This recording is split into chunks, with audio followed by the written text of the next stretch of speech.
नमस्कार दोस्तों, मैं पंकज विश्वकर्मा उड़ान एकेडमी के इस ऑनलाइन प्लेटफॉर्म में आप सभी का स्वागत करता हूं। तो ऑब्जेक्टिव की इस सीरीज़ में हमारा जो अगला टॉपिक है वो है सेल और सेल बायोलॉजी। सेल जिसे हम हमारी बॉडी का या शरीर का संरचनात्मक व कार्यात्मक इकाई बोलते हैं, स्ट्रक्चरल एंड फंक्शनल यूनिट। अब स्ट्रक्चरल एंड फंक्शनल यूनिट क्यों बोला जाता है दोस्तों? तो क्योंकि हमारी बॉडी एक छोटी सी सेल के एक ग्रुप से बनी है, क्योंकि सेल का ग्रुप टिश्यू होता है, टिश्यू के ऑर्गन्स बनते हैं, ऑर्गन से सिस्टम्स बनते हैं। तो जो हमारी पूरी बॉडी होती है वो एक ऑर्गन सिस्टम लाइक सिस्टम से बनती है। ठीक है, तो हमारी बॉडी के अंदर सेल्स के ग्रुप्स होते हैं, सेल्स के ग्रुप्स को टिश्यू बोला जाता है, टिश्यू से ऑर्गन बनता है, ऑर्गन से ऑर्गन सिस्टम बनता है। ठीक है, तो इसलिए हमारी बॉडी की एक सेल से दो सेल, फिर चार, फिर 8, 16, फिर हमारी बॉडी में जितनी भी सेल है अनकाउंटेबल सेल का फॉर्मेशन हुआ है।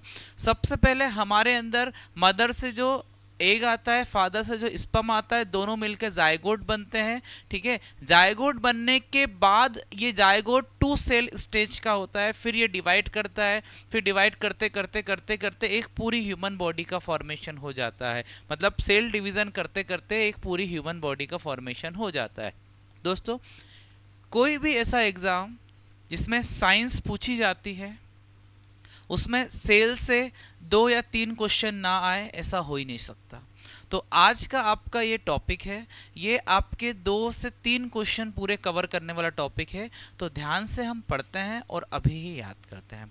तो पहला, तो हमारी बॉडी की स्ट्रक्चरल एंड फंक्शनल यूनिट क्या होती है सर? सेल, कोशिका। क्या होती है सर? सेल और कोशिका है। सेल कितने टाइप की होती है सर? सेल 2 टाइप की होती है, plant cell and animal cell. कितने टाइप की होती है सर? 2 टाइप की होती है, plant cell and animal cell. ठीक है, अब सर प्लांट सेल और एनिमल सेल के भी अंदर कुछ टाइप होते हैं। हाँ दोस्तों, जब हमारे अर्थ पर लिविंग ऑर्गेनिज्म आए थे, ठीक है, जब हमारे अर्थ पर लिविंग ऑर्गेनिज्म आए थे, उस टाइम पर जैसे ही लिविंग ऑर्गेनिज्म का बनने की स्टार्टिंग हुई थी, ठीक है, जीवित जीव के बनने की स्टार्टिंग हुई थी, उस टाइम पर उसके अंदर एक स्पेशल टाइप की सेल होती थी। उस सेल को बोलते थे प्रोकैरियोटिक सेल। ये सेल उतनी डेवलप्ड नहीं थी जितनी नॉर्मल अभी की सेल है। ठीक है, अभी जो प्रेजेंट में जो सेल है उस सेल का नाम होता है प्रोकैरियोटिक सेल। क्या होता है? Prokaryotic cell. तो अभी जितने भी प्लांट्स देख रहे हैं उन सभी के अंदर प्रोकैरियोटिक सेल होगी, हमारे अंदर प्रोकैरियोटिक सेल होगी, जितने भी एनिमल्स होंगे उनके अंदर प्रोकैरियोटिक सेल होगी। ठीक है, सिर्फ कुछ ऑर्गेनिज्म जैसे कि मोनेरा, मोनेरा एक फाइलम होता है, एक संघ होता है, इसके अंदर जितने भी ऑर्गेनिज्म होते हैं, जैसे कि हम जितने भी बैक्टीरियाज पढ़ते हैं, आर्की बैक्टीरिया, यू बैक्टीरिया, तो इन सभी बैक्टीरिया के अंदर जो सेल होती है वो प्रोकैरियोटिक होती है। इसके अलावा सभी की जो सेल होती है वो यूकैरियोटिक होती है। तो कभी आपको ये क्वेश्चन आ रहा है कि सर बैक्टीरिया की सेल कैसी होती है? सर दूसरे बोलते हैं हम लोग प्रोकैरियोटिक सेल। उसके अलावा कुछ भी पूछे, सबके अंदर कौन सी सेल होती है? Eukaryotic cell. कौन सेल होती है? Eukaryotic cell. ठीक है, अब हम देखते हैं हमारे यहाँ पर सेल का स्ट्रक्चर। आप देखोगे बोर्ड पे डायरेक्टली एक सिंपल सा स्ट्रक्चर आप दिखता है सर, बिल्कुल सिंपल सा स्ट्रक्चर दिख रहा है सेल का आपको। इस सेल के अंदर कुछ कुछ स्ट्रक्चर्स देखेंगे जो सभी सेल के अंदर प्रेजेंट होते हैं, प्लांट सेल और एनिमल सेल दोनों जगह होते हैं। पहले देखो, आप देख रहे हो सेंटर, जिसको बोलते हैं न्यूक्लियस। क्या बोलते हैं? न्यूक्लियस। ये जो न्यूक्लियस होता है ये प्लांट सेल, एनिमल सेल दोनों में प्रेजेंट होता है। ठीक है, ये न्यूक्लियस को सेल का ब्रेन भी बोला जाता है, क्योंकि सेल के अंदर जो भी फंक्शनिंग होगी वो सभी कौन कराता है सर? ये न्यूक्लियस ही कराएगा। कौन कराएगा? ये न्यूक्लियस ही कराएगा। सेल के अंदर जो भी फंक्शनिंग होगी, सेल के अंदर जो जेनेटिक मटेरियल होता है सर, जेनेटिक मटेरियल भी कौन के सेल के अंदर किसके लिए होता है? न्यूक्लियस के अंदर होता है सर जेनेटिक मटेरियल। ठीक है, और न्यूक्लियस के अंदर क्या होते हैं दोस्तों? ये देखते हैं हम लोग, न्यूक्लियस के अंदर न्यूक्लियॉन्स। इन न्यूक्लियॉन्स के अंदर जेनेटिक मटेरियल होता है डीएनए, आरएनए, प्रोटीन्स। क्या होता है? डीएनए, आरएनए, प्रोटीन्स, जो अगले वाली जनरेशन में, आने वाली जनरेशन में कैरेक्टर्स को ट्रांसफर करता है। ठीक है, उसके बाद यहाँ पर एक है एंडोप्लाज्मिक रेटिकुलम। क्या लिखा है? Endoplasmic reticulum. अब ये एंडोप्लाज्मिक रेटिकुलम दोस्तों 2 टाइप का होता है। पहला होता है रफ एंडोप्लाज्मिक रेटिकुलम, दूसरा होता है स्मूथ एंडोप्लाज्मिक रेटिकुलम। इस डायग्राम में सीधे से आप देख पा रहे हो कि ये जो डायग्राम बना है इसके अंदर जो मेनली दिख रहा है आपको rough endoplasmic reticulum and smooth endoplasmic reticulum. ये जो दिख रहा है एंडोप्लाज्मिक रेटिकुलम इसको बोला है। एंडोप्लाज्मिक रेटिकुलम जो आप देख रहे हो इसके अंदर आप देख रहे हो इस टाइप का जो पोर्शन दिख रहा है ये है स्मूथ एंडोप्लाज्मिक रेटिकुलम, इसको बोलते हैं SER। क्या बोलते हैं? SER। ठीक है। अब सर ये SER क्यों बोलते हैं? क्योंकि दोस्तों ये सिंपल एंडोप्लाज्मिक रेटिकुलम या स्मूथ एंडोप्लाज्मिक रेटिकुलम होता है। इसका काम होता है ऑयल और फैट को सीक्रेट करना, ऑयल और फैट को निकालना और एब्जॉर्ब करना, ये दोनों काम करती है। ठीक है। वहीं पर यहाँ पर एक ग्रेन्यूल लाइक स्ट्रक्चर होते हैं, डॉट डॉट लाइक स्ट्रक्चर आपको देखने को मिलते हैं। इन डॉट लाइक स्ट्रक्चर को हम बोलते हैं RER। क्या बोला जाता है दोस्तों? RER मतलब क्या होता है? Rough endoplasmic reticulum. ये जो रफ एंडोप्लाज्मिक रेटिकुलम होता है इसका काम होता है, इसके अंदर राइबोसोम होता है। मतलब राइबोसोम का काम क्या होता है? प्रोटीन की सिंथेसिस करना। तो रफ एंडोप्लाज्मिक रेटिकुलम का फंक्शन क्या होगा दोस्तों? प्रोटीन की सिंथेसिस करना, प्रोटीन का निर्माण करना। ठीक है। अब उसके बाद अगला स्ट्रक्चर आता है, अगला स्ट्रक्चर को बोलते हैं हम लोग Golgi body, Golgi apparatus. Golgi body, Golgi apparatus. दोस्तों गोल्गी बॉडी, गोल्गी अपरेटस एक पोस्टमैन की तरह काम करता है।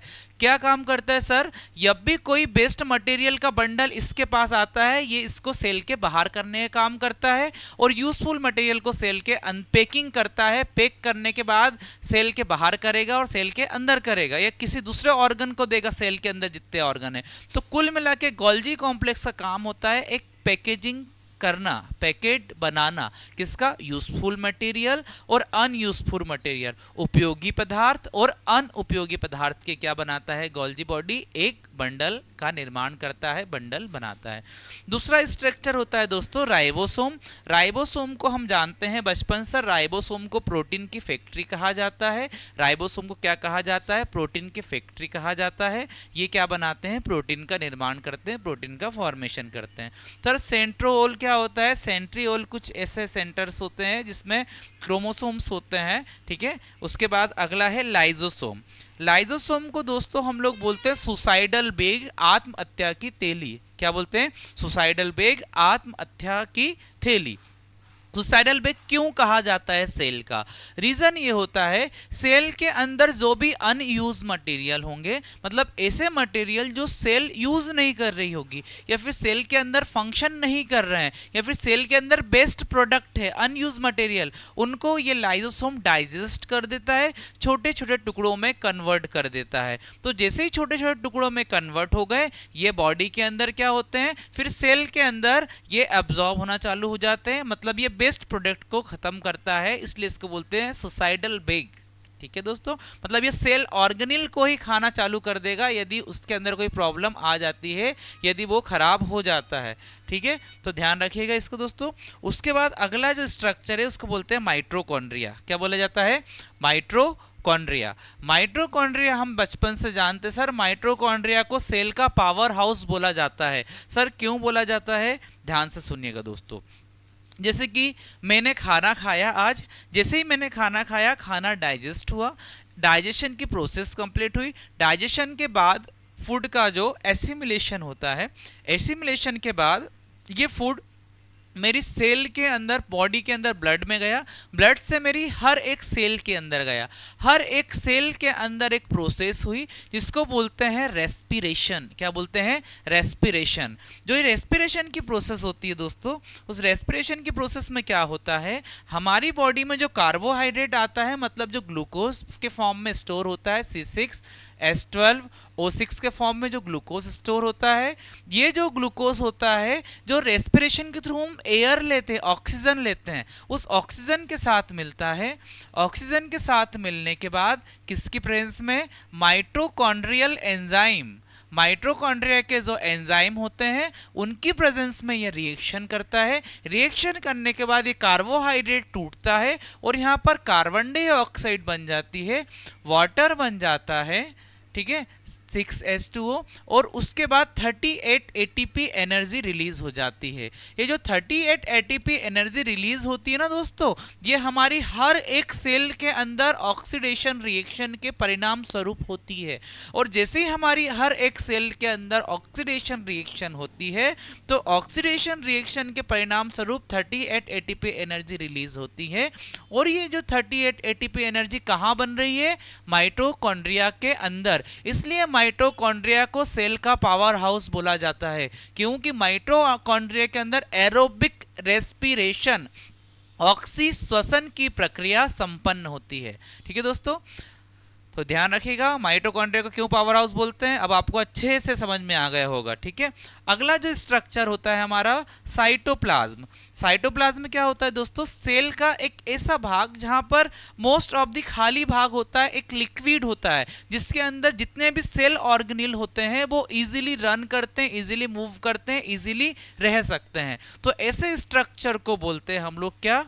साइटोप्लाज्म। ये एक लिक्विड संरचना होती है, ये एक सेमी सॉलिड लिक्विड संरचना होती है साइटोप्लाज्म, जिसके अंदर एनएरोबिक रेस्पिरेशन होता है, अवायवीय श्वसन होता है। ठीक है दोस्तों, उसके बाद अगला है कोशिका झिल्ली। सेल के बाहर जो मेम्ब्रेन होती है इसको बोलते हैं कोशिका झिल्ली। क्या बोलते हैं? Cell membrane. क्या बोला जाता है? कोशिका झिल्ली, सेल मेम्ब्रेन। ये जो सेल दिख रही है आपको दोस्तों, ये है एनिमल सेल। कौन सी सेल है? Animal cell. कौन सी सेल है? एनिमल सेल है ना। जंतु कोशिका। कौन सी कोशिका है? जंतु कोशिका। कौन सी कोशिका है दोस्तों? जंतु कोशिका, एनिमल सेल। ठीक है, ध्यान रहेगा आपको क्या बोला जाता है इसे? जंतु कोशिका, एनिमल सेल। क्यों सर आपने कैसे पहचाना ये एनिमल सेल है? तो दोस्तों सबसे पहले तो इसके अंदर एक ऐसा स्ट्रक्चर जिसको बोलते हैं सेल वॉल। क्या बोलते हैं? Cell wall. ये सेल वॉल एब्सेंट है। सेल वॉल जहां होती है उसे क्या बोलते हैं? यदि ऐसी होती है तो सर तो ये क्या बन गई थी? ये सर प्लांट सेल बन गई, क्योंकि इसके अंदर क्या लगा दिया आपने? Cell wall. क्या लगा दी? Cell wall. ठीक है, दूसरी बात, इसके अंदर माइटोकॉन्ड्रिया ज्यादा नहीं होते यदि प्लांट सेल होती तो, क्योंकि प्लांट सेल को एनर्जी की जरूरत होती नहीं ज्यादा। ठीक है, एनिमल को जरूरत होती, इसलिए एनिमल के अंदर एनर्जी प्रोड्यूस भी ज्यादा होती क्योंकि उसके अंदर माइटोकॉन्ड्रिया भी ज्यादा होते हैं। दूसरा, प्लांट सेल के अंदर एक बड़ा सा ऐसा खाली जगह भी होती है, इसको बोलते हैं वैक्यूल्स। क्या बोलते हैं? वैक्यूल, जो सिर्फ प्लांट सेल के अंदर होता है, एनिमल सेल में नहीं होता, एब्सेंट होता है। ठीक है दोस्तों, तो ये प्लांट सेल और एनिमल सेल। अभी जो हमने डायग्राम पढ़ा था वो कौन सा पढ़ा था? कौन सा पढ़ा हमने? एनिमल सेल का। ठीक है दोस्तों, तो एनिमल सेल में क्या होता है? सर एनिमल सेल में सेल वॉल नहीं होती है, बट प्लांट सेल में सर सेल वॉल होती है। प्लांट सेल में सेल वॉल होती है। एनिमल सेल में माइटोकॉन्ड्रिया के नंबर कितने होते हैं सर? तो एनिमल सेल में माइटोकॉन्ड्रिया के नंबर काफी ज्यादा होते हैं, क्योंकि एनिमल्स को एनर्जी की ज्यादा जरूरत पड़ती है। वही प्लांट सेल में माइटोकॉन्ड्रिया की बहुत कम रिक्वायरमेंट होती है, बहुत कम जरूरत होती है। ठीक है दोस्तों, तो याद रखिएगा एनिमल सेल और प्लांट सेल के अंदर ये दो मुख्य चीजें आप लोगों को अच्छे ध्यान रखनी है कि एनिमल सेल के अंदर क्या होता है? एनिमल सेल के अंदर सेल वॉल नहीं होती है, बट प्लांट सेल के अंदर सेल वॉल होती है। ठीक है, ध्यान रहेगा। यस सर, ध्यान रहेगा। ठीक है, तो अब बात करते हैं हम लोग जनरल इंफॉर्मेशन सेल के बारे में। तो दोस्तों सेल के बारे में जो जनरल इंफॉर्मेशन है हम देखते हैं। यह देखिए, सेल की खोज की बात करते हैं सर। सबसे पहले सेल की डिस्कवरी कब की गई थी? तो दोस्तों सबसे पहले 1665 1665 में रॉबर्ट हुक नाम के एक साइंटिस्ट थे। क्या नाम था? रॉबर्ट हुक नाम के एक साइंटिस्ट ने, जिन्होंने कॉर्क सेल के अंदर एक डेड सेल होती है, मरी हुई सेल होती है कॉर्क, प्लांट के बाहर की जो छाल होती है जिसको हम कॉर्क बोलते हैं, उस कॉर्क सेल के कॉर्क के अंदर रॉबर्ट हुक ने पहली बार माइक्रोस्कोप की हेल्प से सेल को देखा था। इसलिए हम बोलते हैं कि कोशिका की खोजकर्ता का नाम होता है रॉबर्ट हुक। कोशिका की सेल की डिस्कवरी किसने की थी? रॉबर्ट हुक ने। कब की दोस्तों? 1665 1665 में। वहीं पर अब एक दूसरे साइंटिस्ट आए थे, ठीक है, दूसरे साइंटिस्ट कौन थे यहाँ पर 1838 में स्लीडन एंड सॉन, ये थे स्लीडन नाम के साइंटिस्ट जिन्होंने पौधों की, प्लांट के अंदर सेल की डिस्कवरी की। किसने? स्लीडन। किसने? स्लीडन। वहीं पर 1839 में एक साइंटिस्ट है सॉन, जिन्होंने जंतु कोशिका की खोज की। ठीक है, तो कोशिका सिद्धांत होता है बेटा एक, कि कोशिका कहां से आई है, तो वो भी इन दो साइंटिस्ट का नाम याद रखना, स्लीडन एंड सॉन, जिन्होंने कोशिका सिद्धांत दिया था। कोशिका सिद्धांत क्या था? इन्होंने कहा था कि कोशिका कहीं से आई नहीं है, पहले जो ऑर्गेनिज्म थे, पहले जो जीव थे, उनसे ही नई कोशिकाओं का निर्माण होता है। तो इस वाक्य को, इस सेंटेंस को जिन्होंने दिया था, उन साइंटिस्ट का नाम था स्लीडन एंड सॉन, जिनका नाम क्या था? कोशिका सिद्धांत। क्या दिया था? Cell theory. कब दी थी? 1855 में। ठीक है, कितने में दी? और रॉबर्ट विर्चो ने इसके साथ मिलकर 1855 में, जनरली रॉबर्ट विर्चो ने क्या दिया था? केमिकल एनालिसिस की थी कि सेल के अंदर क्या क्या कंपोनेंट्स कितने कितने प्रपोर्शन में थे। तो जनरली सेल थ्योरी की बात आएगी तो इन दो साइंटिस्ट का नाम याद रखना, स्लीडन एंड सॉन। क्या होता है दोस्तों? स्लीडन एंड सॉन ने सेल थ्योरी दी थी। पहले स्लीडन ने 1838 में प्लांट सेल की डिस्कवरी की थी और ये लिविंग सेल थी। ठीक है, और वहीं पर सॉन ने 1839 में किसकी खोज की थी? पादप जंतु कोशिका की खोज की थी। ठीक है, तो ध्यान रखिएगा। तो हम याद क्या रखना है? सबसे पहले कोशिका किसने खोज की थी? रॉबर्ट हुक ने 1665 में। 1838 में सर प्लांट सेल की डिस्कवरी की थी सॉन ने, और 1839 में किसने की थी सर? स्लीडन ने। किसने की थी? स्लीडन ने। ठीक है, तो ध्यान रखिएगा इसको। अब सर दो टाइप की सेल होती है, दो टाइप की सेल बताई गई है हमें सर। दो टाइप की सेल कौन कौन सी होती है sir? Prokaryotic cell and eukaryotic cell होती है। कौन सेल होती है sir? Prokaryotic and eukaryotic cell. ठीक है सर, देखते हैं prokaryotic cell, eukaryotic cell. Prokaryotic cell, pro मतलब सर ये बहुत प्रिमिटिव होती है, बहुत पुरानी सेल होती है। तो जो बहुत पुरानी सेल होगी उसको क्या बोलेंगे हम लोग दोस्तों? Prokaryotic cell. कोशिकाओं के प्रकार, सेल के टाइप देखते हैं। ठीक है, पहला है प्रोकैरियोटिक सेल। क्या है दोस्तों? प्रोकैरियोटिक सेल, प्रोकैरियोटिक कोशिका। जो प्रोकैरियोटिक कोशिका होती है हाईली प्रिमिटिव सेल होती है, बहुत पुरानी सेल होती है। ठीक है, इसके अंदर केंद्रक झिल्ली अनुपस्थित होती है, मतलब न्यूक्लियस के चारों ओर जो मेम्ब्रेन होती है वो एब्सेंट होती है। दूसरी बात करते हैं कि बैक्टीरिया के अंदर जो सेल होती है, अब आर्की बैक्टीरिया हुआ, साइनोबैक्टीरिया हुआ, ठीक है, विब्रियो कोलेरा वाला बैक्टीरिया हुआ, स्पाइरलस बैक्टीरिया हुआ, जितने भी बैक्टीरिया होते हैं सभी के अंदर प्रोकैरियोटिक की सेल पाई जाती है। कौन सेल पाई जाती है सर? Prokaryotic cell. साइनोबैक्टीरिया जिसको बोलते हैं नीली हरी शैवाल, ब्लू ग्रीन एल्गी। तो ये ब्लू ग्रीन एल्गी, नीली हरी शैवाल एक्चुअल में एल्गी नहीं है, शैवाल नहीं है दोस्तों, ये बैक्टीरिया। कई बार एग्जाम में यहाँ पर फंसाया जाता है कि ब्लू ग्रीन एल्गी क्या एक बैक्टीरिया है या शैवाल? तो सर ब्लू ग्रीन एल्गी एक बैक्टीरिया है जिसके अंदर प्रोकैरियोटिक सेल देखने को मिलती है। वहीं पर जो यूकैरियोटिक कोशिका है उसके अंदर केंद्रक झिल्ली भी पाई जाती है, और जितने पादप, जंतु, कवक, प्रोटिस्टा सबके अंदर क्या पाई जाती है? यूकैरियोटिक कोशिका। दोस्तों R.H. विटेकर नाम के साइंटिस्ट ने 5 किंगडम क्लासिफिकेशन दिया था, 5 जगत वर्गीकरण दिया था। तो उस 5 जगत वर्गीकरण में सर जंतु भी थे, पादप थे, कवक थी, प्रोटिस्टा था, और एक थे कौन से? बैक्टीरिया। कौन थे? बैक्टीरिया। बैक्टीरिया जिसको किस फाइलम के अंदर रखा था? जिसको रखा गया था मोनेरा के अंदर। किसके अंदर रखा गया था? मोनेरा के अंदर। ठीक है, तो ये 5 जगत वर्गीकरण भी आपको यहाँ पे याद हो गया। ठीक है, उसके बाद अगला देखते हैं दोस्तों, प्रोकैरियोटिक यूकैरियोटिक कोशिका। अब पौधों की कोशिकाओं की विशेषता और जंतु की कोशिका की विशेषता देखेंगे हम लोग ध्यान से, ना, कि सर प्लांट की जो सेल है उसके अंदर क्या स्पेशल फीचर होंगे और एनिमल की सेल क्या होगी स्पेशल फीचर। दोनों को साथ में कंपेयर करते हैं, देखते हैं। ठीक है, ध्यान से देखिएगा, प्लांट सेल और एनिमल सेल।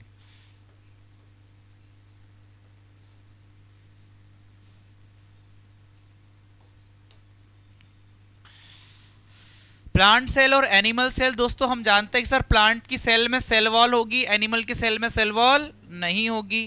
ठीक है सर, और क्या होगा? देखो ये दोनों डायग्राम हम देखते हैं, ये दोनों डायग्राम को हम कंपेयर करते हैं। देखो दोस्तों यहाँ पर आप देख रहे हो एक स्पेशल टाइप की थिक लेयर, इसका नाम है सेल वॉल। क्या बोलते हैं? सेल वॉल, कोशिका भित्ति। तो ये प्लांट सेल है, इसमें कोशिका भित्ति सेल वॉल प्रेजेंट है। वहीं पर ये एनिमल सेल है जिसके अंदर सेल वॉल, कोशिका भित्ति अनुपस्थित है, प्रेजेंट नहीं है। जहां पर हम प्लांट सेल और एनिमल सेल में डिफरेंस देख रहे हैं। ठीक है, वहीं पर दूसरी बात करते हैं सर, इस एनिमल सेल में, प्लांट सेल में एक बड़ा सा स्ट्रक्चर आपको इस टाइप से दिखाई दे रहा है। इस स्ट्रक्चर को बोलते हैं दोस्तों वैक्यूल। क्या बोला जाता है? वैक्यूल। वहीं पर ये वैक्यूल प्लांट के अंदर, प्लांट के सेल में एब्सेंट था। इस वैक्यूल का काम था कि प्लांट के अंदर जो सेप होता है, जो जूस होता है, जो रस होता है, उसको स्टोर करने के काम करता है। कौन? हमारा ये कौन सी सेल? Animal, plant cell. और एनिमल सेल के अंदर सर ऐसा कोई जूस स्टोर नहीं होता, इसलिए एनिमल सेल के अंदर वैक्यूल एब्सेंट होते हैं।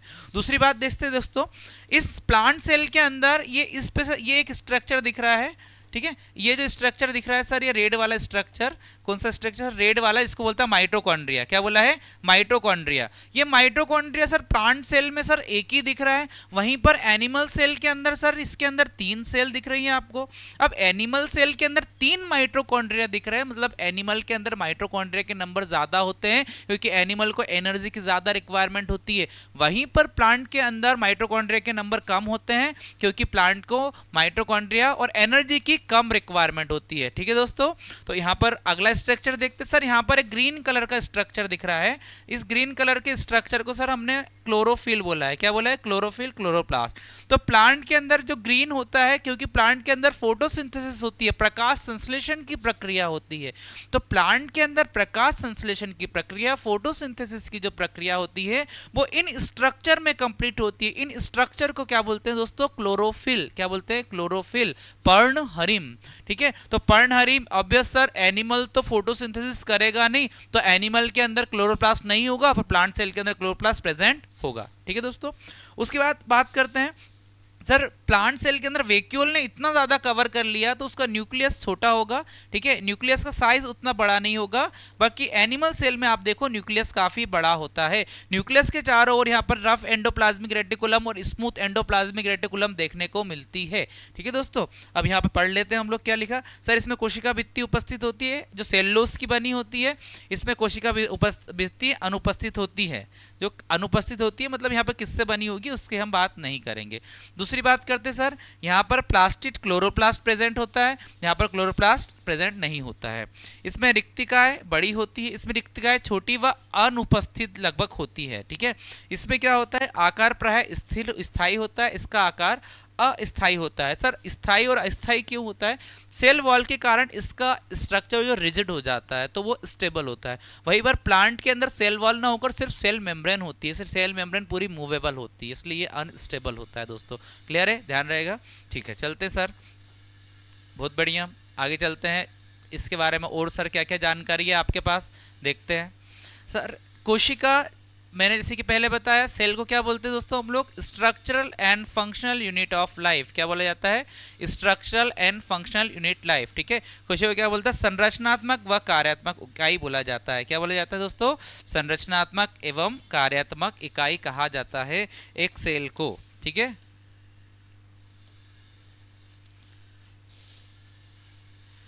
यहाँ देखते हैं इसकी डेफिनेशन दी है दोस्तों, ध्यान से देखिएगा इसकी डेफिनेशन। जो कोशिका जीवन की संरचनात्मक और कार्यात्मक इकाई होती है, कोशिका जीवन की संरचनात्मक एवं कार्यात्मक इकाई होती है, सभी जीवों में कोशिका होती है। The structural and functional unit of life, all living organism are made up of cell. सभी लिविंग ऑर्गेनिज्म सेल के बने हैं और ये cell structural and functional unit होती है, संरचनात्मक व कार्यात्मक इकाई होती है। दूसरी बात करते हैं सर, कोशिका के भाग क्या होते हैं sir? Main part of cell क्या होते हैं? सेल के मेन पार्ट्स क्या होते हैं, भाग क्या होते हैं? तो सर पहले तो प्लाज्मा मेम्ब्रेन, जिसको सेल मेम्ब्रेन कहा जाता है, ये कोशिका को बाहर से की ओर ढकता और सुरक्षा करता है बाहर की। ठीक है, दूसरा है साइटोप्लाज्म। सर साइटोप्लाज्म कोशिका के अंदर विद्यमान होता है, जिसके अंदर सभी अंग होते हैं, जैसे कि माइटोकॉन्ड्रिया, लाइसोम, क्लोरोप्लास्ट, सभी कहाँ होते हैं? साइटोप्लाज्म के अंदर। केंद्रक क्या होता है सर? केंद्रक एक नियंत्रित केंद्र होता है जो अनुवांशिक पदार्थ को अपने अंदर लिए हुए होता है। दूसरी बात करते हैं सर माइटोकॉन्ड्रिया। माइटोकॉन्ड्रिया को सेल का पावर हाउस बोला जाता है। ठीक है, क्या बोला जाता है? सेल का पावर हाउस बोला जाता है। उसके बाद सर दूसरा गोल्जी बॉडी का काम क्या है सर? गोल्जी बॉडी का काम क्या है सर? गोल्जी कॉम्प्लेक्स जो होता है, गोल्जी कॉम्प्लेक्स को मैंने कहा था सर ये पोस्टमैन की तरह कार्य करता है। क्या करता है? पोस्टमैन की तरह कार्य करता है। मतलब क्या करता है? ये पैकेजिंग मटेरियल पैकेज करता है और पदार्थों का संशोधित करता है, संशोधन करता है। राइबोसोम को क्या बोलते हैं सर? प्रोटीन की फैक्ट्री कहा जाता है, ये प्रोटीन का संश्लेषण करता है। दूसरा है लाइसोसोम को क्या करते हैं सर? लाइसोम पाचन, लाइसोम के अंदर पाचन एंजाइम होते हैं, हाइड्रोलिटिक एंजाइम होते हैं, जिससे वो उसका डाइजेशन करता है, ठीक है, जिससे जो सेल ऑर्गेनेल का डाइजेशन करता है। सेंट्रियोल का काम क्या होता है सर? एक कोशिका विभाजन में सहायक होता है, जंतु कोशिकाओं में पाया जाता है, सेंट्रियोल प्लांट सेल में ये नहीं पाया जाता है।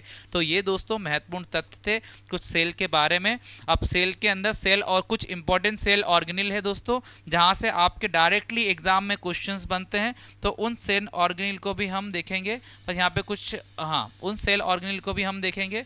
तो उन सेल ऑर्गेनेल पे चलते हैं हम लोग।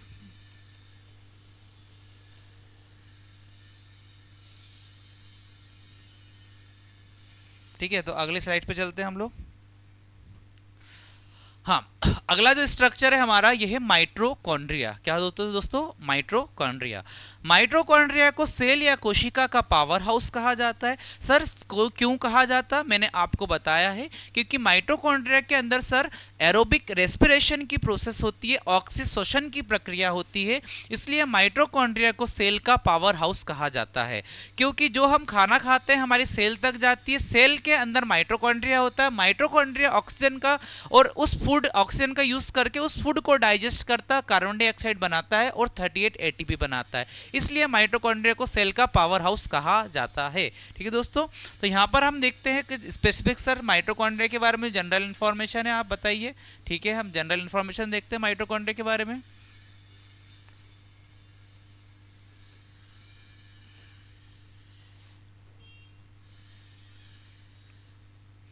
जी आप डायग्राम देख रहे हो, माइटोकॉन्ड्रिया का सुंदर सा डायग्राम है।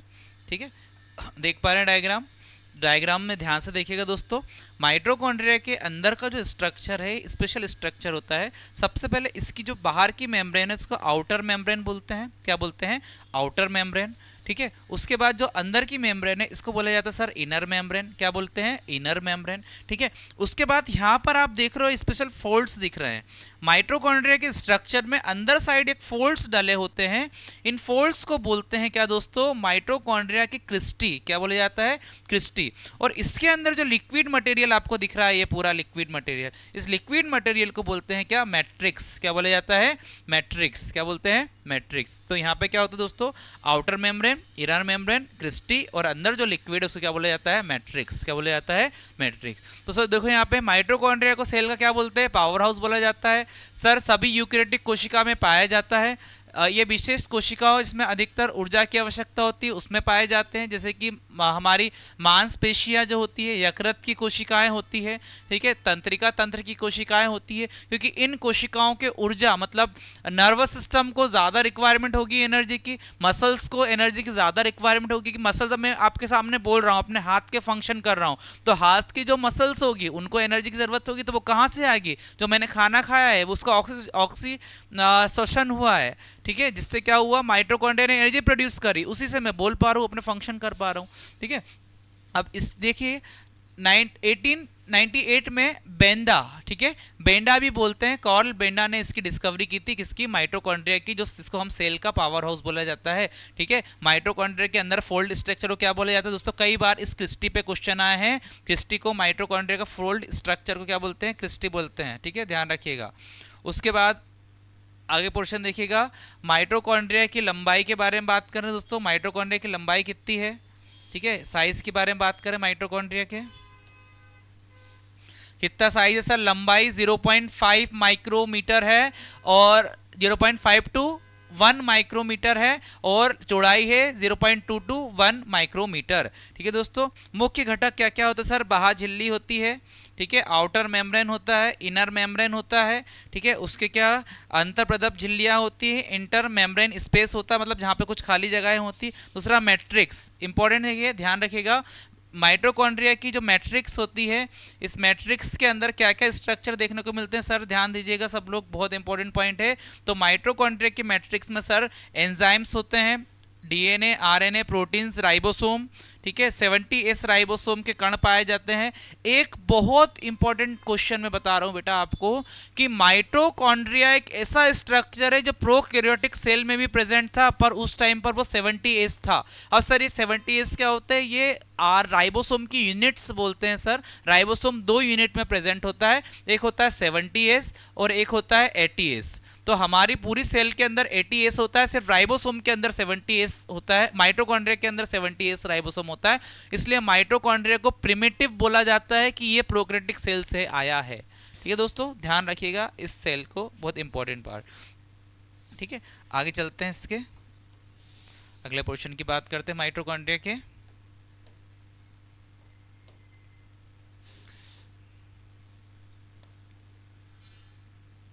अब देखिए, माइटोकॉन्ड्रिया के अंदर क्या होता है दोस्तों, एनर्जी प्रोड्यूस होती है, और एनर्जी किस फॉर्म में होती है, एटीपी के फॉर्म में। किस फॉर्म में, एटीपी। इसको बोलते हैं एडिनोसिन ट्राइफॉस्फेट। क्या बोला जाता है, एडिनोसिन ट्राइफॉस्फेट।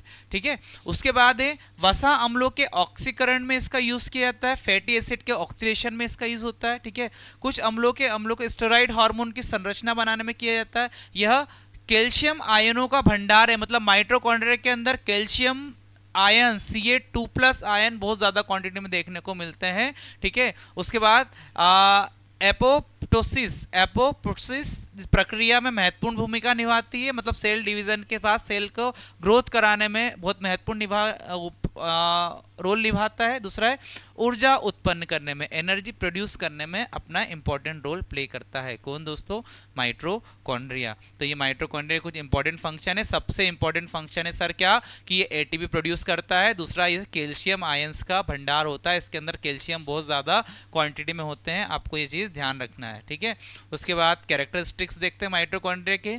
यह एक द्विझिल्ली संरचना होती है, इसमें अपना स्वयं का डीएनए वह 70S राइबोसोम होता है। क्यों, क्योंकि ये प्रोकैरियोटिक से आया, इसलिए 70S राइबोसोम होता है।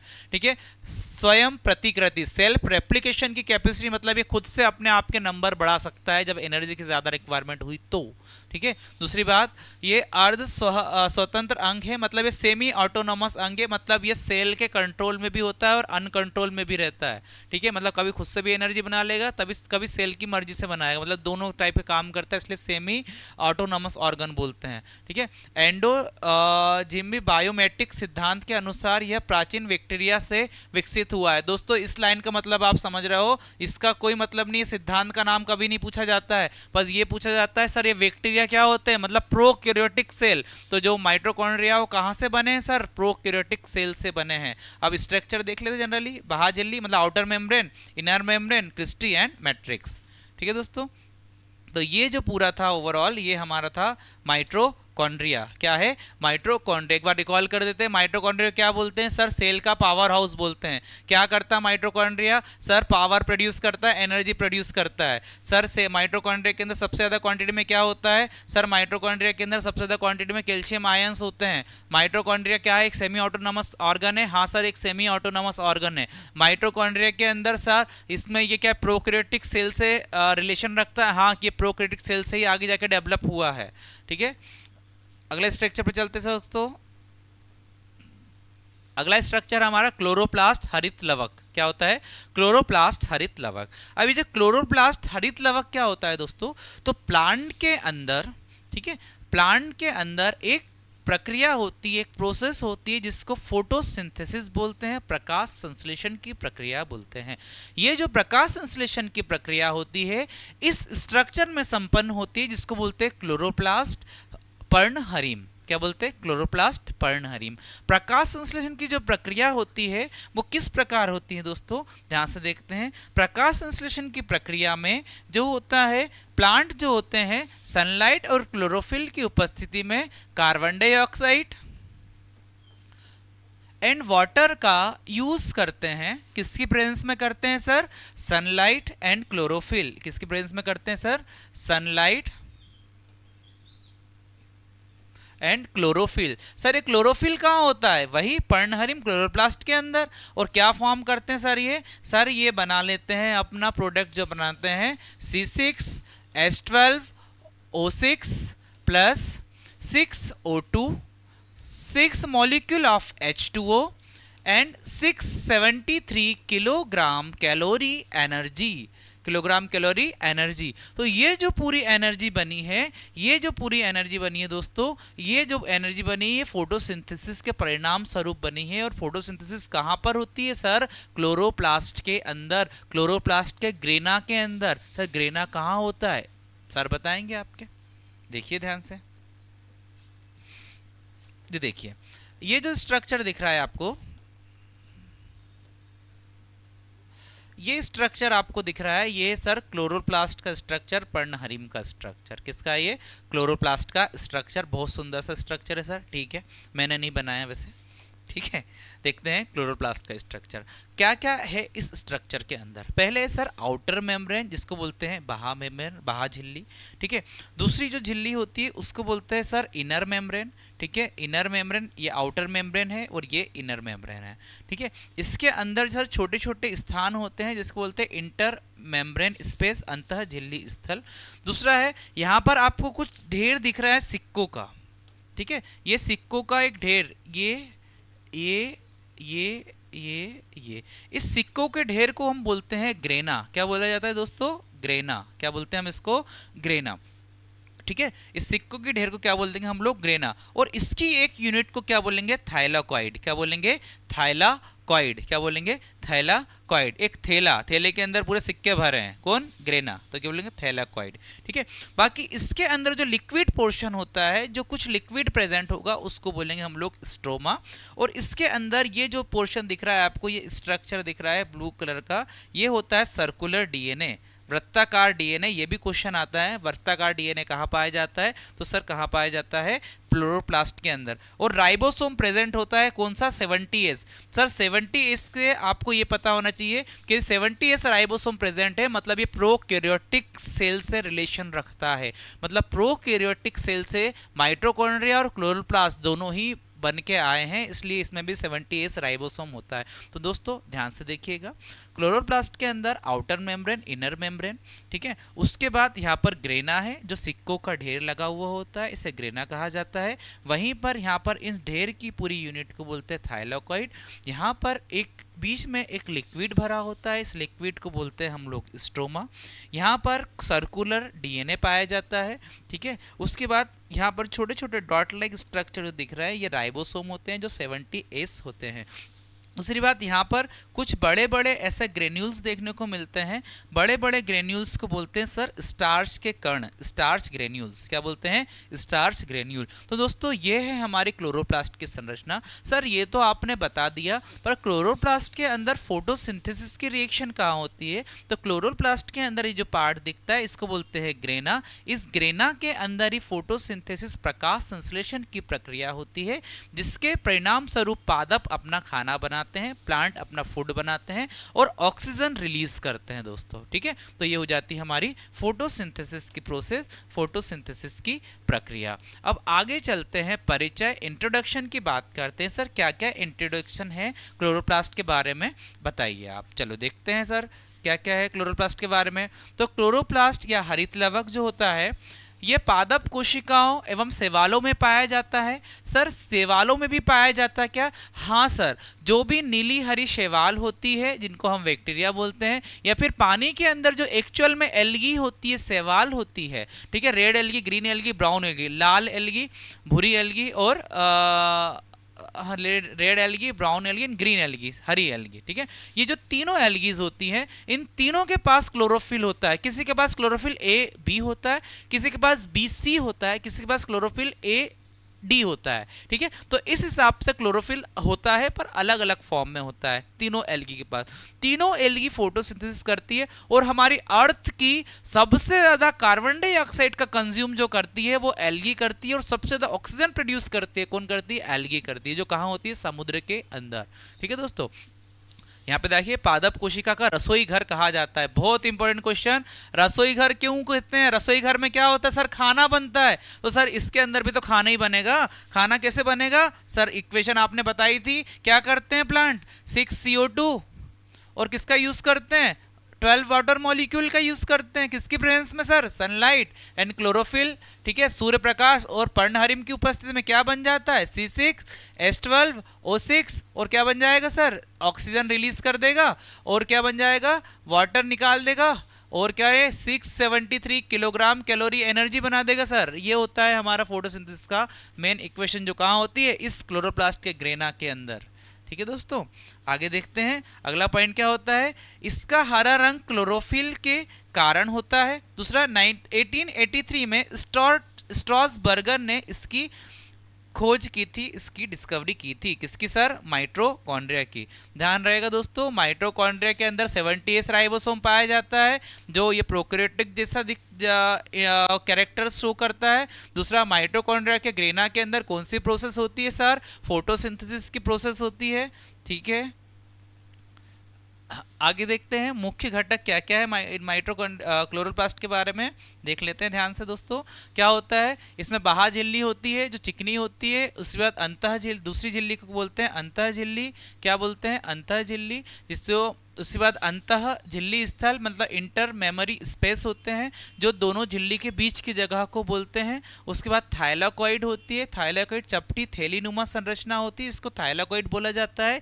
वहीं पर ग्रेना होते हैं, थाइलाकॉइड के परत के ढेर को ग्रेना कहा जाता है। ठीक है, और स्ट्रोमा क्या कहता है? द्रव के मध्य में स्थित एंजाइम जो डीएनए राइबोसोम स्टार्च के कण पाए जाते हैं। मतलब स्ट्रोमा के अंदर क्या होता है? एक लिक्विड होता है जिसके अंदर डीएनए, आरएनए, राइबोसोम, आरएनए नहीं डीएनए, राइबोसोम और कुछ प्रोटीन्स प्रेजेंट होते हैं। ठीक है, वहीं पर डीएनए एवं राइबोसोम 70s पाया जाता है, जो अर्ध स्वतंत्र रूप में पाया जाता है क्योंकि ये प्रोकैरियोटिक सेल से आया हुआ है। ठीक है दोस्तों, तो इसको ध्यान दीजिएगा, ये कहाँ से आया है सर? प्रोकैरियोटिक सेल से आया है, प्रोकैरियोटिक सेल से ये डेवलप हुआ है। ठीक है, तो ध्यान रखिएगा इसको, काफी इंपॉर्टेंट टॉपिक है ये।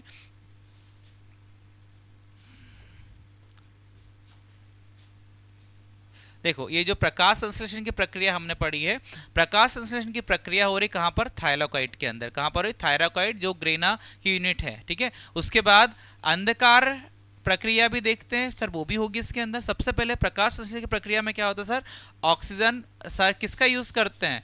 प्रकाश संश्लेषण, प्रकाश ऊर्जा और एटीपी बनते। दोस्तों यहाँ पर ये जो प्रोसेस नीचे दी है, ये जो प्रोसेस होती है, ये प्रोसेस होती है एक्चुअल में यहाँ पर थाइलाकॉइड के अंदर। और ये अंधकार में जो स्ट्रोमा के अंदर जो प्रोसेस होती है, वो ये स्ट्रोमा के अंदर प्रकाश संश्लेषण की डार्क रिएक्शन या अंधकार अभिक्रिया होती है। दो प्रकार की फोटोसिंथेसिस होती है, पहला है लाइट रिएक्शन, दूसरा है डार्क रिएक्शन। लाइट रिएक्शन को बोलते हैं प्रकाशीय अभिक्रिया, डार्क रिएक्शन को बोलते हैं अंधकार अभिक्रिया।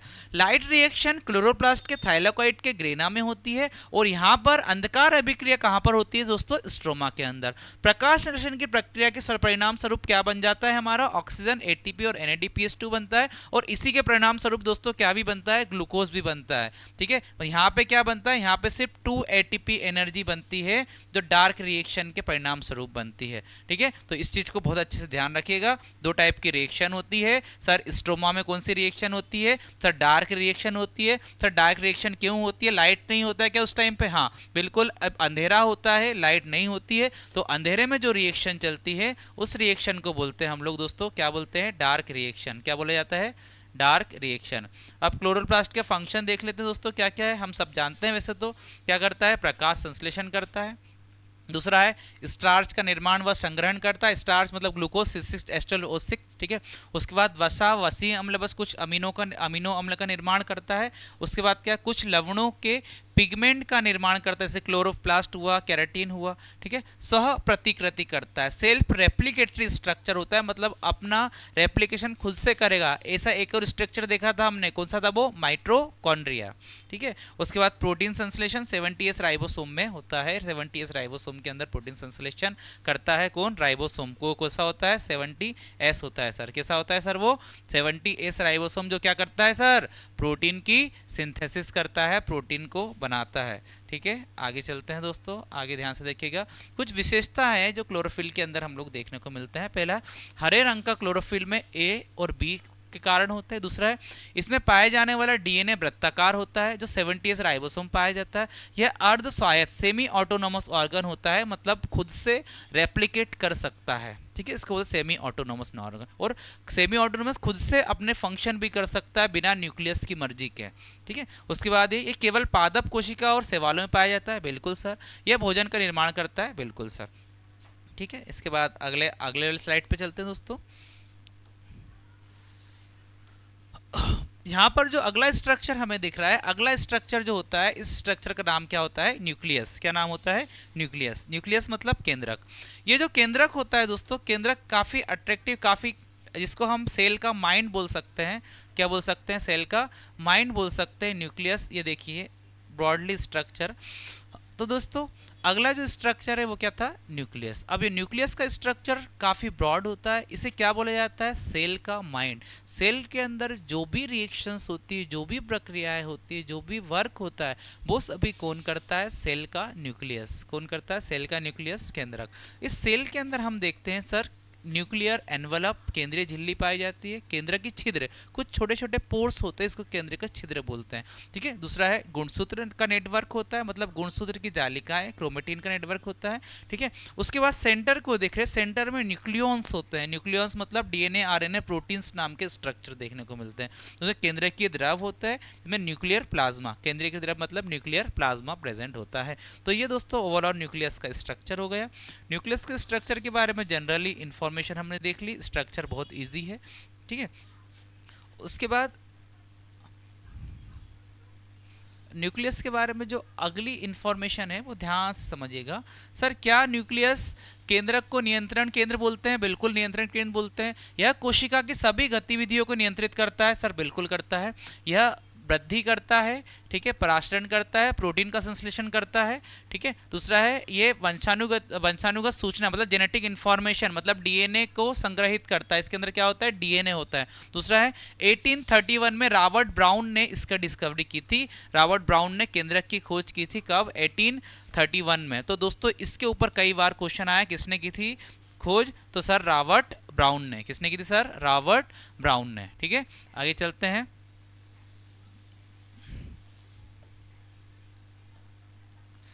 संरचना के बारे में बात करते हैं सर, संरचना के बारे में क्या क्या स्पेशल इंफॉर्मेशन है इसके अंदर देखते हैं। सर इसमें केंद्रक झिल्ली होती है जो दोहरी झिल्ली होती है। दूसरा केंद्र की छिद्र होता है जो बाहरी ऑर्गन से आपस में आवागमन में मदद करता है न्यूट्रिएंट का। सर केंद्र की द्रव होता है, एक द्रव होता है जो इसके न्यूक्लियस के चारों सेंटर के चारों ओर फैला हुआ होता है। क्रोमेटिन फाइबर होते हैं सर, क्रोमेटिन नेटवर्क होता है जिसके अंदर डीएनए और कुछ प्रोटीन्स होते हैं सर।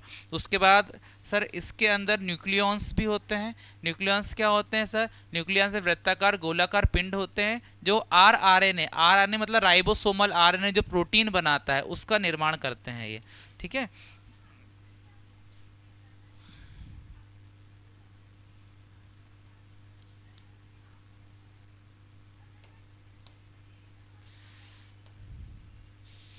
केंद्रक के आकार एवं संरचना। ठीक है, सामान्यतः यह गोलाकार होता है दोस्तों या अंडाकार होता है। ठीक है, इसमें कोशिका का एक केंद्र होता है।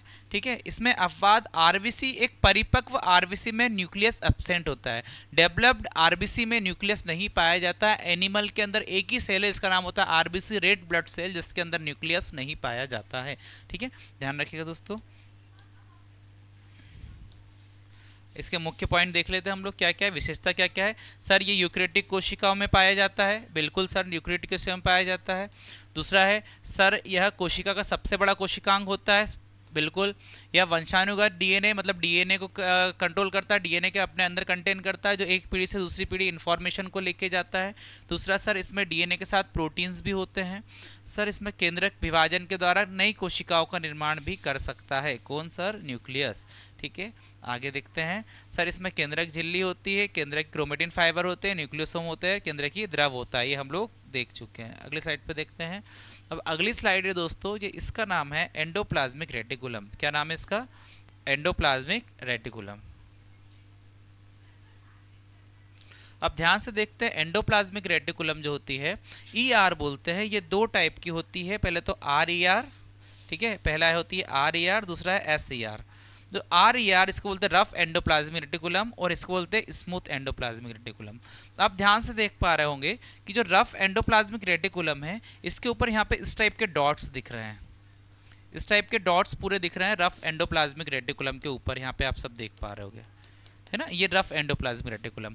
और वहीं पर स्मूथ एंडोप्लाज्मिक रेटिकुलम पे स्पाइक के डॉट नहीं मिल रहे हैं। तो रफ एंडोप्लाज्मिक रेटिकुलम और स्मूथ एंडोप्लाज्मिक रेटिकुलम में डिफरेंस सिर्फ यही है कि स्मूथ एंडोप्लाज्मिक रेटिकुलम के ऊपर राइबोसोम नहीं पाए जाते हैं और रफ एंडोप्लाज्मिक रेटिकुलम के ऊपर राइबोसोम पाए जाते हैं जो प्रोटीन की सिंथेसिस करते हैं। और वहीं पर स्मूथ एंडोप्लाज्मिक रेटिकुलम पर राइबोसोम नहीं पाए जाते, तो ये ऑयल और फैट की सिंथेसिस करते हैं और ऑयल और फैट को एब्जॉर्ब करते हैं। तो ये मेन फंक्शन होता है और ये न्यूक्लियस के चारों ओर अरेंज होते हैं, सेंटर इसको न्यूक्लियस बोलते हैं, न्यूक्लियस के चारों ओर इस टाइप से दोस्तों अरेंज होते हैं। तो ये मेन डिफरेंस होता है sir rough endoplasmic reticulum and smooth endoplasmic reticulum. तो क्या sir smooth endoplasmic reticulum protein नहीं बना पाएगा? बिल्कुल नहीं बना पाएगा, क्योंकि उसके पास क्या नहीं होता? राइबोसोम नहीं होता। ठीक है, बात करते हैं सर, देख लेते हैं इसको। बिल्कुल ये क्या होता है? कोशिका द्रव में उपस्थित होता है, झिल्लीदार संरचना होती है। ठीक है, इसमें आंतरिक परिवहन तंत्र पाया जाता है जो प्रोटीन कार्बोहाइड्रेट का ट्रांसपोर्ट करता है। ठीक है, इसकी डिस्कवरी 1945 में कीथ पोर्टर ने की थी। ठीक है, साइंटिस्ट का नाम इतना इंपॉर्टेंट नहीं है, कभी पूछा नहीं जाता है, पर फिर भी ध्यान रखिएगा। ठीक है, अगला इसके फंक्शन की बात करते हैं सर। वैसे तो स्मूथ एंडोप्लाज्मिक रेटिकुलम क्या करता है सर? स्मूथ और रफ, स्मूथ क्या करता है सर? ऑयल और फैट को रिलीज करता है, और रफ क्या करता है? प्रोटीन को रिलीज करता है, प्रोटीन का फॉर्मेशन करता है ना, यही होता है। अब यहाँ पे देखिए रफ एंडोप्लाज्मिक रेटिकुलम का डायग्राम बना है, इजीली देखते हैं। रफ एंडोप्लाज्मिक रेटिकुलम को रफ एंडोप्लाज्मिक रेटिकुलम क्यों बोला है? क्योंकि इसके ऊपर जो ये स्ट्रक्चर दिख रहा है, ये स्ट्रक्चर क्या है? राइबोसोम, जो क्या बना रहा है सर? प्रोटीन बना रहा है। इसकी सतह पर राइबोसोम लगे होते हैं, इसलिए यह दानेदार दिखाई देती है। ठीक है, इसका मेन फंक्शन क्या होता है सर? प्रोटीन की संरचना बनाना, प्रोटीन का स्ट्रक्चर बनाना, प्रोटीन का फॉर्मेशन करना। और इसमें कुछ एंजाइम भी होते हैं, उन एंजाइम का नाम होता है लाइसोजाइम एंजाइम, जो जनरली लाइसोसोम के अंदर होते हैं, पर इसके अंदर भी थोड़ी कुछ क्वांटिटी में पाए जाते हैं, जो डाइजेस्टिव एंजाइम होता है सेल का। ठीक है, उसके बाद आप देख सकते हो यहाँ पे डिफरेंस देख सकते हो दोस्तों, RER और SER के अंदर, रफ एंडोप्लाज्मिक रेटिकुलम और स्मूथ एंडोप्लाज्मिक रेटिकुलम के अंदर ये डिफरेंस बहुत इजीली देख सकते हैं, है ना। स्मूथ एंडोप्लाज्मिक रेटिकुलम में राइबोसोम अनुपस्थित होता है, अब्सेंट होता है, एंड स्मूथ एंडोप्लाज्मिक रेटिकुलम में राइबोसोम प्रेजेंट होता है। ठीक है, दिखावट कैसी होती है sir? Smooth rough endoplasmic reticulum दानेदार होता है, वो चिकनी सतह होती है, स्मूथ सतह होती है। सर रफ एंडोप्लाज्मिक रेटिकुलम का काम क्या होता है? प्रोटीन का संश्लेषण करना और परिवहन करना। वहीं पर स्मूथ एंडोप्लाज्मिक रेटिकुलम का काम क्या होता है सर? लिपिड का संश्लेषण करना या फैट या ऑयल का संश्लेषण करना। वहीं पर देखते हैं इसमें लाइसोसोम और झिल्ली नुमा संरचना प्रेजेंट होती है, यह यकृत और स्टेरॉयडल हार्मोन बनाने में काम में आता है। ठीक है, ये डिफरेंस हो जाता है हमारा smooth endoplasmic reticulum and rough endoplasmic reticulum. Easy है ना दोस्तों पोर्शन? ठीक है, अगले चलते हैं, आगे चलते हैं। हाँ देखिए, स्मूथ एंडोप्लाज्मिक रेटिकुलम का फंक्शन क्या बोला इसमें? इसकी सतह पर राइबोसोम नहीं होते, इसलिए इसकी सतह चिकनी दिखाई देती है। स्मूथ एंडोप्लाज्मिक रेटिकुलम चिकनी क्यों दिखाई देती है? क्योंकि इस पर राइबोसोम नहीं होते हैं। और रफ एंडोप्लाज्मिक रेटिकुलम रफ क्यों दिखाई देती है? क्योंकि इस पर राइबोसोम होते हैं। ठीक है, अब इसमें क्या होता है? Generally lipid, phosphate, steroidal hormone का संश्लेषण करती है, मतलब ये लिपिड, कार्बोहाइड्रेट, फॉस्फेट और स्टेरॉयडल हार्मोन को रिलीज करती है अपने अंदर से। ठीक है, बनाती है, और एक कुछ क्वांटिटी में कैल्शियम आयन को भी रिलीज करती है, कैल्शियम आयन को भी अपने अंदर से निकालती है जब सेल के अंदर कैल्शियम आयन की रिक्वायरमेंट होती है। तो ये जो फंक्शन था ये स्मूथ एंडोप्लाज्मिक रेटिकुलम का फंक्शन था। और रफ एंडोप्लाज्मिक रेटिकुलम का फंक्शन दोस्तों आप जानते हो क्या होता है? प्रोटीन की सिंथेसिस करना। तो यहाँ पर हमने सेल के डिफरेंट ऑर्गेनेल जो जो इंपॉर्टेंट स्ट्रक्चर्स थे वो उनकी पूरी स्टडी कर चुके हैं। अब इससे रिलेटेड हम लोग ऑब्जेक्टिव्स लगाते हैं। ठीक है, स्टार्ट करते हैं ऑब्जेक्टिव। पहला है, फर्स्ट इज कोशिका के बारे में निम्नलिखित में से कौन सा सही कथन नहीं है? अब देखते हैं कौन सा सही नहीं है। पहला है, कोशिका के आकार और अमामक विशिष्टता कार्य की संबंधित होती है। क्या होता है? The shape and size of cell are related to specific function. क्या कोशिका का शेप और साइज स्पेसिफिक फंक्शन करता है क्या? देखते हैं सर। कुछ कोशिकाओं के बदलते आकार होते हैं। Some cells have change their shape. हाँ सर, हो सकता है। प्रत्येक कोशिका में निष्पादन की अपनी क्षमता होती है। Every cell has its own capacity of functioning. सबकी सेल के अंदर जो ऑर्गेनेल होते हैं उसकी अपनी फंक्शनिंग की कैपेसिटी होती है क्या? नहीं सर, ब्रेन सेल का न्यूक्लियस फंक्शन को कंट्रोल करता है। इसमें क्या है? कौन सा सही नहीं है? ठीक है, तो अभी तो मुझे सर ये थर्ड वाला सही लग रहा है। ठीक है, सभी दैहिक ऊतकों में एक ही प्रकार की कोशिका विद्यमान होती है। हाँ सर, एक यदि ह्यूमन बीइंग है, एक टिश्यू के अंदर एक टाइप की सेल होती है। ठीक है, तो ऑप्शन सी आर करेक्ट, यही एक इनकरेक्ट है जो यहाँ पर हमें देखने को मिल रहा है। ठीक है, अगला क्वेश्चन पे चलते हैं। जीवन की संरचनात्मक कार्यात्मक इकाई क्या होती है? सर सेल, कोशिका, बिल्कुल। अगला क्वेश्चन, जीव द्रव प्रोटोप्लाज्म शब्द प्रयोग सर्वप्रथम किसने किया? Who first use term protoplasm? किसने किया सर? प्रोटोप्लाज्म शब्द जो दिया था सर वो दिया था पुरकिंज ने। ठीक है, अगले पे जाते हैं। जीव द्रव जीव का भौतिक आधार होता है, यह कथन किसका है? जीव द्रव whose statement is protoplasm is the physical basis of life। Protoplasm cell का फिजिकल बेस है, किसने कहा था सर? ये कहा था हमारे हेक्सले। ठीक है, किसने? हेक्सले ने। अगले कहा कोशिका का जीवित अंश जीव द्रव कहलाता है, यह किससे बना होता है? ठीक है, the living part of cell is called protoplasm which is a made of. Protoplasm किससे बना होता है दोस्तों? देखते हैं। सर प्रोटोप्लाज्म केंद्रकीय द्रव होता है, साइटोप्लाज्म होता है। देखो दोस्तों ध्यान से, ये जो हमारी सेल है, ठीक है, और सेल के अंदर ये जो न्यूक्लियस है, न्यूक्लियस के अंदर होता है न्यूक्लियोप्लाज्म, यहां पर होता है प्रोटोप्लाज्म, इन दोनों को मिला के बोलते हैं साइटोप्लाज्म। तो हमें क्या बोल रहा है? प्रोटोप्लाज्म। प्रोटोप्लाज्म क्या होता है सर? साइटोप्लाज्म एंड न्यूक्लियोप्लाज्म का मिक्सचर। बिल्कुल, साइटोप्लाज्म एंड न्यूक्लियोप्लाज्म का मिक्सचर को क्या बोलते हैं? प्रोटोप्लाज्म। ठीक है, अगले क्वेश्चन पे चलते हैं। कौन सी रचना जंतुओं को वनस्पति कोशिकाओं से विभेदित करती है? सर कौन सी करती है? इसमें प्लांट सेल में होती है और एनिमल सेल में नहीं होती है। क्या? सेंट्रियोल। कहाँ दिख रहा है सर? सेंट्रियोल है क्या? बिल्कुल सेंट्रियोल है। ठीक है, प्लास्टिड। प्लास्टिड भी सर क्या करेंगे? आंसर हम क्या लगाएंगे सर? यहाँ पे प्लास्टिड भी है और ये भी है, तो क्या हो गए सर? प्लांट सेल के अंदर प्लास्टिड होता है जिसको क्लोरोप्लास्ट बोलते हैं, और एनिमल सेल में ये नहीं होता है। ठीक है, अगले क्वेश्चन पे चलते हैं। निम्नलिखित में से सबसे बड़ी कोशिकांग कौन सा है? सबसे बड़ा कोशिकांग सर हमने अभी पढ़ा था, पहले तो बोल रहा था न्यूक्लियस, यदि वो नहीं है तो फिर होगा राइबोसोम। क्या होगा? राइबोसोम। अगले पे चलते हैं। एक सेकेंड दोस्तों, ये वाले क्वेश्चन में क्या था? Ribosome, ribosome, centriole, Golgi body, तो यहाँ पर होगा गोल्जी बॉडी। क्या होगा? Golgi body, ribosome. इसमें यदि न्यूक्लियस होता है यहाँ पर तो ऑप्शन हमारा न्यूक्लियस होता है, पर न्यूक्लियस नहीं है तो यहाँ पे ऑप्शन हमारा सही है। क्या होगा? B, mitochondria. पादप कोशिकाओं का सबसे बाहरी आवरण क्या कहलाता है? तो पादप कोशिका का सबसे बाहरी आवरण सेल वॉल कहलाती है, कोशिका भित्ति कहलाती है। ठीक है, अगले क्वेश्चन पे। कोशिका भित्ति होती है पारगम में, अर्धपारगम में, अपारगम में तो क्या होती है? सेल वॉल अपारगम में, इम्परमेबल होती है। यदि यहाँ पे सेल मेम्ब्रेन आती तो सेल मेम्ब्रेन परमेबल होती है, पारगम होती है।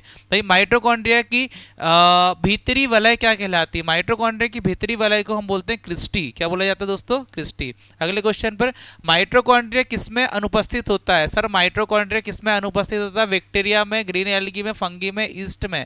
ईस्ट क्या है? फंगी। सर बैक्टीरिया में एब्सेंट होगा माइटोकॉन्ड्रियल, जनरली यहाँ देखे थे। अगला है बैक्टीरिया क्या होता है? एक प्रोकैरियोटिक सेल। कौन सेल होती है? Prokaryotic cell.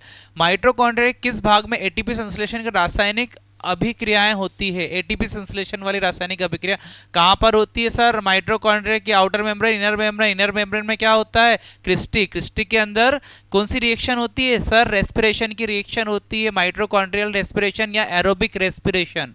निम्नलिखित में से कोशिकांग में डीएनए होता है, डीएनए कहां पर होता है दोस्तों? माइटोकॉन्ड्रिया के अंदर होता है, बिल्कुल, और न्यूक्लियस के अंदर। न्यूक्लियस ऑप्शन में नहीं था इसलिए हमने क्या लगाया? माइटोकॉन्ड्रिया। अगला है, कोशिका में राइबोसोम की अनुपस्थिति में कौन से कार्य संपादित नहीं होते? यदि राइबोसोम क्या बनाता है? प्रोटीन बनाता है। सर प्रोटीन नहीं बनेगा, बिल्कुल। अगले क्वेश्चन पे चलते हैं। कोशिका में प्रोटीन संश्लेषण कहाँ होता है? सेल के अंदर प्रोटीन का निर्माण कहाँ होता है? संश्लेषण कहाँ होता है? राइबोसोम के अंदर। Option B are correct. अगले क्वेश्चन पे चलते हैं। कोशिका द्रव में उपस्थित महीन, शाखीय, झिल्लीदार, अनियमित नलिकाओं का घना जाल क्या कहलाता है? The dense network of fine branches and membranes and irregular tubule present in the cytoplasm. क्या बोलते हैं? ट्यूब्यूल्स नाम दे दिया सर। इररेगुलर होती है, ब्रांच होती है, अलग अलग ब्रांच बनी है, तो अलग अलग ब्रांच बनी है तो ब्रांच और मेम्ब्रेन एंड इररेगुलर शेप में सर, तो उसको बोलते हैं एंडोप्लाज्मिक रेटिकुलम। अगले क्वेश्चन पे चलते हैं। प्रोटीन निर्माण की सक्रिय स्थल कौन सा है? प्रोटीन कहाँ बनता है सर? प्रोटीन कहाँ बनता है? राइबोसोम को प्रोटीन की फैक्ट्री कहा जाता है। अगले क्वेश्चन पे चलते हैं। कोशिकीय श्वसन सक्रिय होता है, कोशिकीय श्वसन कहाँ होता है? माइटोकॉन्ड्रिया के अंदर। Cellular respiration. अवर्णीय ल्यूकोप्लास्ट मुख्यतः पाया जाता है। Leucoplast are mainly found in. Leucoplast कहाँ पाया जाता है दोस्तों? जड़ों में, तनों में, पत्तियों में, फूलों में। तो कहाँ होता है? जड़ों में। अगले क्वेश्चन पे चलते हैं। फूलों और बीजों को विभिन्न प्रकार से आकर्षित रंग प्रदान करता है, कौन करता है सर? Chloroplast, chromoplast. क्रोमो मतलब कलर, क्या होता है? क्रोमो मतलब कलर, तो क्रोमोप्लास्ट होता है जो सबको क्या करता है दोस्तों? कलर प्रोवाइड करता है। अगला क्वेश्चन, पत्तियों का हरा रंग प्रदान कौन करता है सर? क्लोरोप्लास्ट प्रदान करता है। Option B are correct. कोशिका की आत्महत्या की थैली किसे कहा जाता है सर? लाइसोसोम को। राइबोसोम को प्रोटीन बनाने की फैक्ट्री कहा जाता है, लाइसोसोम को आत्महत्या की थैली कहा जाता है। लाइसोम में पाए जाने वाला वह एंजाइम जिसमें जीव द्रव्य को घुला देने या नष्ट करने की क्षमता होती है, उस एंजाइम को क्या बोलते हैं सर? हाइड्रोलाइटिक एंजाइम बोलते हैं। Option D R correct. अगले क्वेश्चन पे चलते हैं। 80% से अधिक सेल में पाया जाने वाला पदार्थ कौन सा होता है? सेल के अंदर 80% ज्यादा क्या सर? पानी होता है, वाटर, जिसको बोलते हैं सेल लिक्विड या सेल द्रव।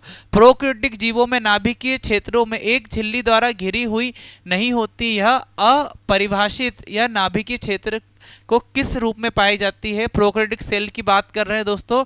तो प्रोकैरियोटिक सेल में जीवों में नाभिकीय क्षेत्र एक झिल्ली द्वारा घिरा हुआ नहीं होता, इसको बोलते हैं क्या? नाभिकीय मतलब न्यूक्लियर, तो उसको बोलते हैं न्यूक्लियर मेम्ब्रेन। यहाँ पे दिख रहा है न्यूक्लियर मेम्ब्रेन कहीं, या न्यूक्लियोप्लाज्म, न्यूक्लियोलस, क्या बोलते हैं न्यूक्लियर मेम्ब्रेन को? न्यूक्लियरस केंद्रिका। अगले क्वेश्चन, एक कोशिकीय जीव की स्थिति में अतिरिक्त जल और अपशिष्ट को निष्कासित करने में निम्नलिखित में से कौन सा कोशिकांग एक मुख्य भूमिका, मतलब बाहर निकालने में, शरीर से बाहर निकालने में, तो कौन होता है सर? पोस्टमैन। कौन? Golgi body. गोल्जी बॉडी को क्या बोलते हैं? पोस्टमैन। चलो भाई निकालो।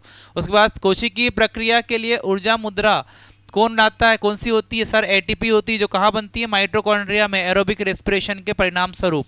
निम्नलिखित में से कोशिकाओं में कोशिका भित्ति नहीं होती, किसमें कोशिका भित्ति नहीं होती? सेल वॉल नहीं होती सर, सेल वॉल नहीं होती। माइकोप्लाज्मा कवक में सेल वॉल होती है, प्लांट में होगी सर एनिमल। सेल वॉल की बोला है, सेल मेम्ब्रेन, सेल वॉल की बात करिए, तो cell wall sir animal cell में नहीं होगी, बाकी सभी जगह। प्लांट के अंदर काइटिन की बनी होगी। अगले क्वेश्चन पे चलते हैं। कौन सा कोशिकांगों के अपने ही डीएनए और राइबोसोम होते हैं? किस कोशिकांग में अपने डीएनए? एक तो माइटोकॉन्ड्रिया, दूसरा क्लोरोप्लास्ट। दिख रहा है आपको कहीं यहाँ पर? बिल्कुल, ऑप्शन बी आर करेक्ट। अगले क्वेश्चन पे चलते हैं। अगला लास्ट क्वेश्चन, निम्नलिखित में से कौन सी राजधानी वैक्यूम के बारे में सही नहीं है? क्यों? वैक्यूल के बारे में सही नहीं। वैक्यूल क्या करता है सर? ये पादपों की एक बड़ी केंद्र की राजधानी होती है जो कुल कोशिकाओं में आयत का 90% गिर सकती है। हाँ बिल्कुल, ये तो सही हो सकता है। वनस्पति कोशिकाओं में ये राजधानी स्फीति दृढ़ता प्रदान करती है? नहीं सर, बिल्कुल नहीं। यह अमीबा में होती है? बिल्कुल नहीं। ये जंतु कोशिका में होती है? बिल्कुल नहीं। तो ऑप्शन ए आर करेक्ट। तो दोस्तों आज की क्लास में हमने बहुत इंपॉर्टेंट टॉपिक सेल और सेल ऑर्गेनेल और सेल से रिलेटेड क्वेश्चन सॉल्व करे हैं। ये बहुत इंपॉर्टेंट क्वेश्चन है आपके हर कॉम्पिटिटिव एग्जाम, रेलवे, एसएससी, ठीक है, एसआई, ठीक है, और दूसरे आपके स्टेट के जो भी कॉम्पिटिटिव एग्जाम है, वनडे एग्जामिनेशन है, उस सभी के साइंस में ये क्वेश्चन जरूर आते हैं, तो ध्यान से पढ़िएगा। फिर मिलते हैं नेक्स्ट क्लास में। Thank you.